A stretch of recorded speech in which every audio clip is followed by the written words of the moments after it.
ओम शांति। आज के वरदान, बाप दादा के वरदान अपने बच्चों के प्रति। डेट 30 सितंबर 2022। वरदान है प्रत्यक्षता और प्रतिज्ञा के बैलेंस द्वारा सर्व को बाप की ब्लेसिंग प्राप्त कराने वाले विजयी रतन भव। प्रत्यक्षता और प्रतिज्ञा के बैलेंस द्वारा सर्व को बाप की ब्लेसिंग प्राप्त कराने वाले विजयी रतन भव। तो बाबा कहते हैं कि आपको हर बात में, हर समय, हर जगह पर विजयी बनना है। क्यों? क्योंकि 63 जन्मों का जो हिसाब किताब है आपके सामने युद्ध के रूप में, हिसाब किताब के रूप में, समस्या के रूप में, परिस्थिति विघ्न के रूप में आ रहा है, हर रोज आएगा भी। लेकिन विजयी रतन कब बनेंगे? उस सारी सरकमस्टेंसेस में आपको विजय कब मिलेगा? समय के अनुसार। तो बाबा कहते हैं प्रत्यक्षता होना चाहिए। किसका प्रत्यक्षता? भगवान की प्रत्यक्षता। भगवान का प्रत्यक्षता कौन करेगा?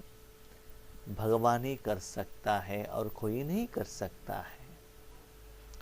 तो भगवान उनका प्रत्यक्षता करना चाहिए तो भगवान को साधन चाहिए। तो आप अपने तन, मन, धन, श्वास, समय, कर्म का फल सब कुछ भगवान के हाथ में दे दो। उसके लिए प्रतिज्ञा करो, बाबा इस सेकंड के बाद मेरा ये जिंदगी है, इस शरीर को त्याग करने तक सब कुछ आपका है। जैसे लौकिक में भी क्या करती है एक स्त्री, जब कोई पुरुष से शादी होता है तो अपने मन से मान लेता है ना, यही पति परमेश्वर है, अपने जिंदगी को उनके आगे समर्पण कर देती है। तो ऐसे प्रतिज्ञा करो कि भ्रकुटी पे जगह पर आप भगवान को रखेंगे और आपका हर कर्म भगवान ही कर रहा है। सिर्फ प्रतिज्ञा करने से कुछ भी नहीं होता है, वैसे चलना पड़ेगा। तो प्रत्यक्षता होना है, ये प्रतिज्ञा को स्मृति में रखना पड़ेगा कि मैंने क्या प्रतिज्ञा की थी, और पालना भी करना पड़ेगा। सदा ये स्मृति रहे हर सेकंड इस तन द्वारा भगवान ही कर्म कर रहा है। अभी तक हम क्या कहते थे कि आत्मा आंखों द्वारा देखती है, आत्मा कानों द्वारा सुनती है, आत्मा मन द्वारा संकल्प करती है प्रकृति में बैठकर। अब ऐसे स्मृति में लेकर आओ कि परमात्मा देख रहा है, परमात्मा सुन रहा है, परमात्मा देख रहा है। जैसे कि गुलजार दादी के तन में भगवान आते हैं तो लोग क्या कहते हैं, जो बीके लोग क्या कहते हैं, बाप दादा बात कर रहे हैं, बाप दादा केक कट कर रहे हैं, बाप दादा झंडा लहरा रहे हैं। गुलजार दादी करके कोई नहीं कहते हैं ना, लेकिन गुलजार दादी का आत्मा तो उसके अंदर में है ना, तो बाबा का प्रत्यक्षता होता है ना। तो ऐसे सदा बैलेंस, क्या बैलेंस? जो आपने प्रतिज्ञा की है हर सेकंड के लिए, ऐसे करने से सभी को बाप का ब्लेसिंग मिलता ही रहेगा। चाहे मनुष्य आत्माएं हो, चाहे और कोई आत्माएं हो, चाहे पंच तत्व हो, जो भी हो, भगवान बाप जिनको जो आशीर्वाद देना चाहते हैं, जो बच्चे भगवान से जो चाहना रख रहे हैं, मांग रहे हैं, वो सभी बाबा देना चाहता है। लेकिन आप लोग क्या करते हो ना, उनको यहाँ बिठाकर बाबा को ऐसे ऑर्डर देते हो, बाबा इस आत्मा को ये दे दो ना, इनको ये इच्छा पूर्ण करो ना। तो भगवान को अपने काम करने के लिए नहीं देते हो आप, बीच में उनको इतना बिजी कर लेते हो। जैसे कि कोई एक व्यक्ति, अभी समझ लो वर्क फ्रॉम होम चल रहा है, कोई एक व्यक्ति घर में काम कर रहा है, बीच में छोटा बच्चा आएगा तो क्या करेगा, पापा मुझे भोजन खिलाओ ना, ब्रेकफास्ट खिलाओ ना, ये थोड़ा रिपेयर करके दे दो ना। तो ऐसे बीच बीच में आ गया तो पिताजी उसको मना नहीं कर सकते हैं, साथ में अपने कर्म में फुल अटेंशन भी नहीं रख सकते हैं, क्योंकि वो पिताजी बच्चे के रूप में बैठा है, घर तो छोटा है। तो आपने भगवान को अपना तन मन दे दिया तो आप मालिक हो गए ना, तो उनका बात तो उनको सुनना पड़ेगा। इसलिए बाबा कहते प्रतिज्ञा आपने क्या किया था, तन मन धन सब कुछ आपका है, प्रतिज्ञा किया था ना। तो ऐसे करने से एक भगवान का प्रत्यक्षता होगा, तो आपके द्वारा ऐसा शक्ति निकलेगा, सभी को भगवान का आशीर्वाद मिल जाता है। जितना आपके द्वारा मिलता है और आप निमित्त बनते हो, उसका फल स्वरूप, उसके रिजल्ट्स में आपके हर कर्म में विजय होता है। क्यों? क्योंकि जब आप ये सभी भगवान को देते हो, आपके द्वारा जो भगवान जिनको भी देता है, उनके साथ आपका जो भी हिसाब किताब है वो सेटलमेंट होता है। तो परिस्थिति कम होगी, विघ्न कम होगा, अपोजिशन नहीं रहेगा, तो हर बात में हर समय में आपको विजय मिलता रहेगा और विजय का नगाड़ा बजेगा आपकी जिंदगी में और किसी की जिंदगी में नहीं, क्योंकि वो फॉर्मूला आपने अप्लाई किया है ना। सभी लोग अप्लाई नहीं कर सकते। युद्ध में सभी लोग फर्स्ट रैंक आएंगे क्या? सभी लोग फर्स्ट रैंक आएंगे तो बाबा को 33 करोड़ राजा का पोस्ट ही देना चाहिए, महाराजा पोस्ट ही देना चाहिए, तो प्रजा कौन बनेगा? हाँ, इसलिए बाबा कहते नंबर 1 आना है, विजयी रतन बनना है। रतन माना क्या है, याद रखो। एक होता है 33 करोड़ आत्माएं जो स्वर्ग का उनको भाग्य मिलता है, देवता बनते हैं। दूसरा होता है 2 करोड़ आत्माएं जो सतयुग में अंत में आते हैं। तीसरा होता है 9 लाख लोग जो सतयुग का आदि में आते हैं, और उसमें 16,108 आत्माएं माला के मणके बनते हैं। उसमें भी 108 स्पेशल मणि का माला है, और जो 8 है वो रतन है। जो 8 रतन बनने का विधि आज बाबा बता रहे हैं। भविष्य में आपको रतन बनना है तो वर्तमान समय में आपको विजय का एहसास होना चाहिए। ठीक है, तो रतन को अंगूठी में पहनते हैं, अंगूठी बनाकर पहनते हैं। अष्ट रतन रहेगा, उसके बीच में भगवान का भी एक रत्न का यादगार रखा जाता है। इसीलिए प्रतिज्ञा करो, इस सेकंड के बाद मुझे मेरा प्रत्यक्षता नहीं होना चाहिए, भगवान का प्रत्यक्षता करना चाहिए। जिनका प्रत्यक्षता कराना चाहते हो उनको आपके आगे रखना पड़ेगा, उनको ही जगह देना पड़ेगा। तो आप एक ही संकल्प करो, सदा बाबा वहां बैठा है, बाबा जैसे चाहता है वैसे कर रहा है। प्रत्यक्षता का नगाड़ा बजाने के लिए दृढ़ता संपन्न प्रतिज्ञा करो। ऐसा नहीं कि समस्या आ गया, बाबा आप देख लो, ईश्वरी सेवा करना है, आपको स्टेज पर बिठाया, बाबा आप ध्यान सुनाओ ना। योग करने का समय आ गया, बाबा आप दृष्टि दे दो ना। ऐसी समस्या आ गई तो बाबा को आगे नहीं रखना, रखो भले, लेकिन सदा रखना। इससे क्या होता है, प्रत्यक्षता का नगाड़ा बजेगा। इसके लिए दृढ़ता संपन्न प्रतिज्ञा करो। यस, निरंतर मुझे बाबा को वहां जगह देना ही है। याद रखो, सिर्फ मुख में बाबा को मैंने जगह दे दिया, बाबा वहां बिंदु बैठकर कहकर इसी स्वरूप में बैठा है, ऐसा नहीं है। भगवान आपके साथ में बैठा है तो शांति का एहसास होगा ना। आप आग को टच करेंगे तो गर्मी का एहसास होता है ना। आइस को टच करेंगे तो ठंडी का एहसास होता है ना। तो वैसे ही आपके मन के बाजू में भ्रकुटी में बाबा बैठा है, आपका मन रूपी इंद्रिय उनके साथ कनेक्टेड है, तो भगवान में जो गुण है, धर्म है, वो आपको अनुभव होना ही चाहिए। साथ में आपके द्वारा आगे वाले आत्माओं को प्रत्यक्षता होना चाहिए। आपका शरीर दिखाई नहीं देना चाहिए। जैसे डायमंड हॉल में बहुत सारे आत्माएं बाबा के मिलन के लिए जाते हैं और अपना अनुभव कहते हैं, जब गुलजार दादी के तन में बाबा आए थे, इतना रोशनी आ रहा था, सारे हॉल में फैल रहा था। ऐसे अलग अलग आत्माएं अलग अलग अपना अनुभव कहते हैं। ऐसे नहीं कि सभी को स्थूल में दिखाई दे, ऐसा नहीं। किसी को ध्यान अच्छा लगता है, किसी को वाइब्रेशंस अच्छा लगता है, किसी को शांति अच्छा लगता है।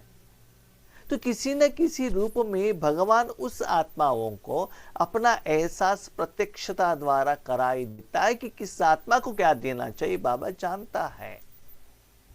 तो ऐसे आपको प्रत्यक्षता के लिए निमित्त बनना है। तो प्रतिज्ञा को दृढ़ता में रखो, मन को इधर उधर नहीं बेचना है। प्रतिज्ञा करना माना जान की बाजी लगा देना। यस, मैं ऐसे करूंगा, करूंगी, अंत समय तक कुछ भी हो जाए ऐसा ही करेंगे। जैसे कि कोई लड़की अपने माँ बाप के घर में, रिश्तेदार के घर में आकर कहते हैं कि हम इनके साथ शादी करेंगे। माँ बाप, रिश्तेदार सभी लोग कहते हैं, देखो ये अच्छा नहीं है, वो व्यक्ति ठीक नहीं है, वो खराब है। ऐसे सभी कहने के बाद नहीं नहीं कुछ भी होने दो, मेरा जिंदगी उनके साथ। उसके बाद अच्छा हुआ तो भी उनको ही सहन करना है, अच्छा नहीं हुआ तो भी उनको ही भुगतना है। इसलिए बाबा कहते प्रतिज्ञा करना माना तोड़ निभाना, मस्ट एंड शुड। जो बाबा के साथ अपने प्रतिज्ञा की है वो निभाना ही पड़ेगा। जान चली जाए लेकिन प्रतिज्ञा नहीं जा सकती। ऐसे नहीं कि आपने बहुत बार बाबा के साथ प्रतिज्ञा की है, बाबा के पास वो प्रतिज्ञा का लंबा फाइल हो गया है, प्रतिज्ञा किया, फाइल में रख दिया बस, लेकिन उसको धारणा नहीं की, जिंदगी में लेकर नहीं आई। ऐसे नहीं होना चाहिए। दृढ़ता नहीं, बाबा गारंटी कल से हम अमृत वेले उठेंगे ना। अलार्म भी रख दिया, बाबा तो बहुत खुश होते हैं। अलार्म भी बच गया, ऑफ कर दिया, बाबा सिर्फ 5 मिनट, सिर्फ 5 मिनट्स टाइम दे दो ना। 5 मिनट सोते ही ठीक से 5 बजे हो जाएगा, क्योंकि माया जानती है किस समय पर आना है। वो 5 मिनट के लिए आ जाएगी, इतना अच्छा नींद कराएगी आपको, पता ही नहीं चलता है। 5 बजे उठने के बाद बाबा क्या है, सॉरी कल से गारंटी, नया एक फाइल, नया एक पेपर आ जाएगा ना। नहीं नहीं सॉरी बाबा आ जाए ना, गारंटी। ये जो अमृत वेले का योग है ना, नुमा शाम में कॉम्पेंसेशन करेंगी। नुमा शाम का योग में जब बैठते हैं तो सीरियल आता है ना, तो सीरियल में नुमा शाम योग भी चला जाता है। शॉपिंग के लिए जाता है ना, वो भी चला जाएगा। तो मेरे बच्चे प्रतिज्ञा करने में बहुत मशहूर है, बहुत फेमस है, लेकिन निभाने में, इसलिए बाबा कहते प्रतिज्ञा को दृढ़ करो। दृढ़ प्रतिज्ञा वाले कैसे भी परिस्थिति में हार नहीं खा सकते। देखो आपको करना क्या है, प्रतिज्ञा माने बाबा क्या कहा, सिर्फ आपका अपने हाथ में है। बाबा वहां बैठा है, इसको बिठाने से और किसी का ऑपोजिशन आ सकता है क्या? और कोई मनुष्यात्मा परिस्थिति कोई रुकवा सकता है? तो आपका हाथ में है ना। आपके भ्रकुटी में बाबा है, किसी को पता चलेगा? किसको भी पता नहीं चलता है, सिर्फ आप जानते हो बस। उसका एहसास, अनुभव, प्रॉफिट, विजय, सपोर्ट, सहयोग आप जानते हो। इसलिए भगवान कहते हैं आपके हाथ में है बच्चे, किसी को उंगली उठाकर आप नहीं दिखा सकते हो, वो परिस्थिति में हार नहीं खा सकते, वह गले का हार अर्थात विजयी रत्न बन जाते हैं। जो भगवान का गले का हार बनते हैं, समर्पण हो जाते हैं, लौकिक जिंदगी में उनको सम्मान होता है और लोग उनको हार चढ़ाते हैं। और आज भी भक्ति मार्ग में भी मूर्ति के ऊपर बहुत अच्छा माल हार चढ़ाते हैं। अभी तो नवरात्रि हो रहा है, हमारे माँ को जब व्हाट्सएप में जो आता है अलग अलग देवियों का जो श्रृंगार किया हुआ है, व्हाट्सएप मैसेज में, स्टेटस में आता है, वो मैं दिखाता हूँ मेरे माँ को। उनका मुंह इतना छोटा रहता है, लेकिन माला और फूल से इतना सजाया जाता है कि देवियाँ दिखाई नहीं देते हैं। मुंह तो इतना ही छोटा, लेकिन माला इतना है, इतना डेकोरेशन है। इसका मतलब जो आत्मा भगवान को प्रत्यक्षता करने के लिए जो निमित्त बनते हैं, उनको धन्यवादों का माला, आशीर्वादों का माला, दिल की दुआ का माला, सम्मान का माला, ये सभी उनको मिल जाता है, एक बाप द्वारा, दूसरा मनुष्यात्माओं द्वारा। सबसे श्रेष्ठ माला है बाबा का बाकी का माला। बाकी माना क्या है? जो बाबा गोद में लेते हैं ना। अभी क्वेश्चन, गोद में लेता है माना बाबा को हाथ है क्या? बाबा को शरीर है क्या? ऐसा नहीं। परमात्मा के अंदर में खो जाते हो ना, लवलीन स्थिति में रहते हो ना, भगवान का जो प्यार में, वाइट कलर में, अनुभव में खो जाता है हो ना, यही है सदा विजय का माला, गले का हार। तो जब ऐसी दृढ़ प्रतिज्ञा करो तब प्रत्यक्षता हो। तो प्रतिज्ञा को कायम रखो, तब प्रत्यक्षता होता रहेगा। आज क्या हो रहा है, जब आप ईश्वरीय सेवा में रहते हो तब आपको भी प्रत्यक्षित होता है। आपको पता चलता है, हाँ भाई जब योग में है ना, थोड़ा शांति का एहसास हो रहा है, पता चल रहा है। जब सेवा के अंदर पर सेवा के लिए जाते हैं ना, थोड़ा बाबा का शांति का, लाइटनेस का अनुभव होता है, सुस्ती नहीं होता है, एटलीस्ट आपको तो प्रत्यक्षता होता है। लेकिन जब लौकिक में जाएंगे तो वो अनुभव क्यों नहीं होता है? क्योंकि वहां आप अपने मन में बाबा बाबा बाबा बाबा कहते रहते हो।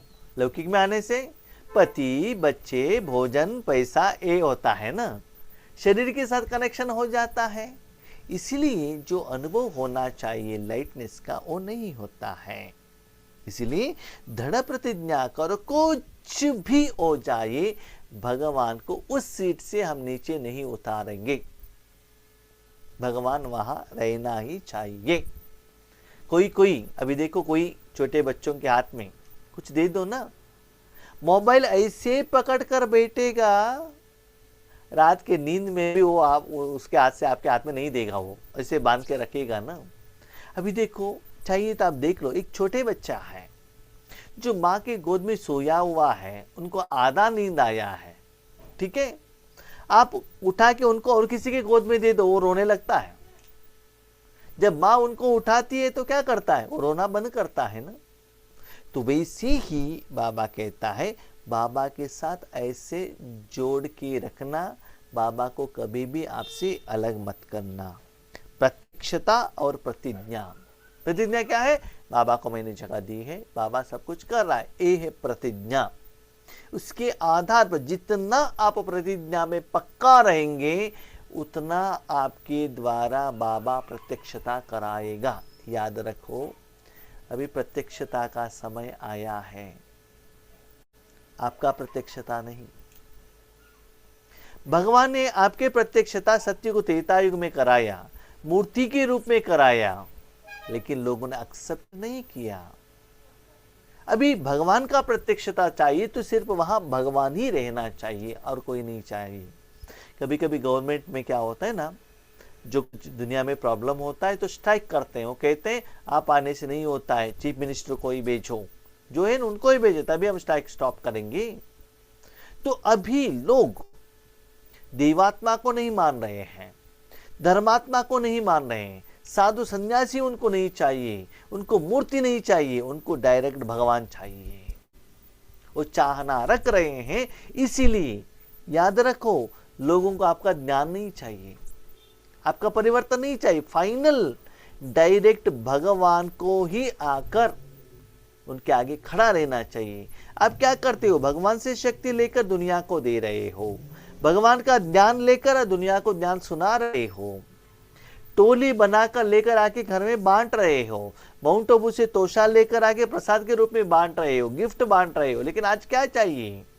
और भगवान का ऐसा समय आ गया है, खुद भगवान अपना प्रत्यक्षता करे, वो समय आया है। इसलिए प्रतिज्ञा को दृढ़ता पूर्वक संपन्न करो। इन दोनों का बैलेंस ही सर्व आत्माओं को बाप दादा द्वारा ब्लेसिंग प्राप्त होने का आधार है। जितना आप प्रतिज्ञा में पक्का रहेंगे, बाप दादा द्वारा ब्लेसिंग मिलता है, आपके द्वारा नहीं। सपोज आप योग करने के लिए बैठे हो, बाबा ने निमित्त बनाया है, या जो भी जगह पर आप जाते हो वहां समस्या का समाधान होता है। और कोई कहते हैं भाई जी बहन जी, हमारा इस प्रॉब्लम के लिए, समस्या के लिए योग कीजिएगा, योग किया, समस्या का समाधान मिला, ठीक है, वो कहते हैं थैंक यू। आपको ऐसा नहीं कहना है कि मैंने किया है, नहीं, बाप दादा का ब्लेसिंग उनको मिला है, आशीर्वाद, ठीक है। तो ये आपको पता रहना चाहिए। इसके कारण उनकी समस्या का समाधान मिल रहा है। तो बाबा ब्लेसिंग क्यों कहते हैं? कि भक्त लोग आकर भगवान के आगे सिर नीचे करते हैं ना, नमस्ते करते हैं ना। बड़ों के आगे जब छोटा आकर नमस्ते करते हैं, उनको क्या दिया जाता है? ब्लेसिंग दिया जाता है ना। तो आज सभी लोग भगवान के आगे आकर अपना सिर नीचे कर रहे हैं, भले दुनिया के कितना भी करोड़पति हो। और पॉलिटिकल लीडर जब विन होने के लिए जाता है तो भगवान के आगे सिरे नीचे करता है, नमस्ते करता है। फिल्म एक्टर अपना फिल्म अच्छा हो, बहुत पैसा कमाए, नाम मान शान आए, वो भी भगवान के आगे क्या करता है? सिर झुकाता है ना। तो उन सभी लोगों को आशीर्वाद देना है ना बाबा, ठीक है। वो उनका ख्वाहिश कंप्लीट नहीं करेगा तो भी भगवान का जो जायदाद है, शांति, सुख, आनंद, प्यार, शक्ति, ये जो हर आत्मा मांग रहा है, उनको तो देना चाहिए ना। इसलिए भगवान कहते हैं बच्चे, उसके लिए आप और मैं दोनों साथ में कर्म करना चाहिए। तो आप प्रतिज्ञा करो और प्रतिज्ञा को निभाओ, तब मैं प्रत्यक्ष हो जाता हूं। याद रखो, अभी भगवान को याद करने का समय बीत गया, योग लगाने का समय बीत गया, बाबा मेरे साथ में हैं, स्मृति रखने का समय बीत गया। अभी समय आया है, सिर्फ भगवान है, बस आप नहीं हो। प्रत्यक्ष, ओनली गॉड, और कोई नहीं है। और कोई नहीं माना ना आप आत्मा हो, ना आपका कोई कर्मेंद्र मन बुद्धि है, सिर्फ भगवान है, ठीक है। तो ऐसी स्थिति हमारा आना चाहिए। इसलिए क्या प्रैक्टिस करना है? भ्रिकुटी में बाबा बैठा है, सब कुछ बाबा कर रहा है, बाबा कर रहा है, बाबा कर रहा है। ऐसे संकल्प करते करते थोड़ा समय के बाद बाबा का सच्चाई का, सुख का अनुभव होने लगेगा। तो ऐसे संकल्प करने का भी जरूरत नहीं रहता है। आपको पता चलता है कि भगवान कैसे अपना कार्य करा रहा है। हाँ, किसको क्या दे रहा है ये आपको पता नहीं चलेगा, लेकिन शांति, सुख, आनंद ये आपको जरूर पता चलेगा। जैसे कि आपकी माँ ने कुछ भोजन बनाया है, लेकर जाके परोस रहे हो, आपको पता चलेगा ये स्वीट है, ये खट्टा है, ये मीठा है, पता चलेगा ना। आइटम क्या है, कि इन्होंने कितना खाया है, क्या टेस्ट है, आपको पता नहीं चलेगा। लेकिन वो स्वीट है कि खट्टा है कि गर्म है कि ठंडा है, कि वो आपको पता चलेगा। इसके लिए भगवान को आपने तन मन दे दिया और बाबा प्रत्यक्ष हो गए। इसके लिए विधि क्या है? स्लोगन, लवलीन स्थिति का अनुभव करो तो स्मृति और विस्मृति के युद्ध में समय नहीं जाएगा। बाबा के प्यार में आप लवलीन हो, सिर्फ आपका मन बुद्धि उसमें है और बाकी का काम बाबा कर रहा है। जब गुलजार दादी के तन में बाबा आते थे, बाप दादा, तब एक बार भरी हुई सभा में शीलूबाई ने क्वेश्चन पूछा कि दादी क्वेश्चन एंड आंसर दे रही थी, तब शीलूबाई ने क्वेश्चन पूछा गुलजार दादी को, दादी जब बाप दादा आपके तन में आते हैं तो आप क्या करते हैं? उस समय आपका मन का स्थिति कैसा रहता है? अब कुछ पता चलता है कि नहीं चलता है? तो उन्होंने कहा यहाँ क्या होता है हमको पता नहीं चलता है, आगे क्या हो रहा है, बाबा क्या मुरली चला रहे हैं, क्या कर रहे हैं मुझे पता नहीं चलता है, लेकिन मैं नींद नहीं करती हूं। मुझे स्मृति रहता है कि मैं शांत, स्वीट साइलेंस, शांत में मुझे सिर्फ उतना ही अनुभव रहता है, स्वीट साइलेंस का अनुभव रहता है, बाकी मुझे कुछ पता नहीं चलता है। ऐसा नहीं कि मैं डेड हूं, मुझे कुछ पता है, ऐसा नहीं है। लेकिन बाप दादा क्या करे वो पता नहीं चलता है। तो ऐसे यही स्थिति बाबा कह रहे, लवलीन स्थिति, माना आप सिर्फ बाबा के लव में लीन हो, माना बाबा आपके द्वारा जो सेवा कर रहा है वो प्रत्यक्ष फल दुआओं के रूप में बाप का दुआ, जिन लोगों तक, जिस आत्मा तक, जिन पंच तत्वों तक जाकर भगवान का शक्ति जा कर पहुंच रहा है, उनका प्यार का रिटर्न लवलीन स्थिति में आपको अनुभव होता रहेगा। तब स्मृति विस्मृति का बात ही नहीं आता है। फॉर एग्जाम्पल, लास्ट एग्जाम्पल बाबा कहते हैं, आप समुद्र के आगे गए हो, समुद्र को देख रहे हो दूर से, तो क्या होता है ना, समुद्र भी दिखाई देगा, आकाश भी दिखाई देगा, सूर्य भी दिखाई देगा, और उसके ऊपर जो बोट है वो भी दिखाई देगा, मछली ऊपर नीचे आता है वो भी दिखाई देगा, सीशोर दिखाई देगा, जो साथ में जो लोग हैं वो भी दिखाई देगा। समुद्र के नजदीक में गए, पानी उसके अंदर रख दिया, थोड़ा समुद्र का सुख का अनुभव होगा, लेकिन ये सभी दिखाई देगा ना। लेकिन जब समुद्र के अंदर चले गए हो, चारों ओर पानी ही पानी है, सिर्फ आप अकेला हो, आंख ओपन करेंगे तो पानी, कान में भी पानी, कहां भी देखो पानी के बिना आपको पता ही नहीं चलता है कि पानी ही आपका जिंदगी है, पानी ही आपका दुनिया है। ठीक है, समुद्र में आपके हो, माना सराउंडिंग पानी से कवर होता है। ऐसे ही आप आत्मा परमात्मा के अंदर में हो, बिंदु के अंदर आप हो तो आत्मा अंदर हो, सराउंडिंग में फुल वाइट आप और बाबा, बस। इसको कहते लव में लीन होना। किसके लीन में?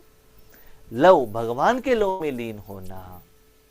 ये स्थिति में आप रहने से स्मृति विस्मृति नहीं रहता है। समुद्र के ऊपर रहने से क्या होता है ना, आपका माइंड इधर उधर इधर उधर क्या होता है, उधर गया इधर गया, इधर गया उधर गया, आता ही रहता है। कभी कभी समुद्र का सुख का अनुभव, कोई कोई भाग रहा है, कोई कोई आइसक्रीम खा रहा है, कोई कोई बोट आ रहा है, इसके तरफ आपका अटेंशन जाता है।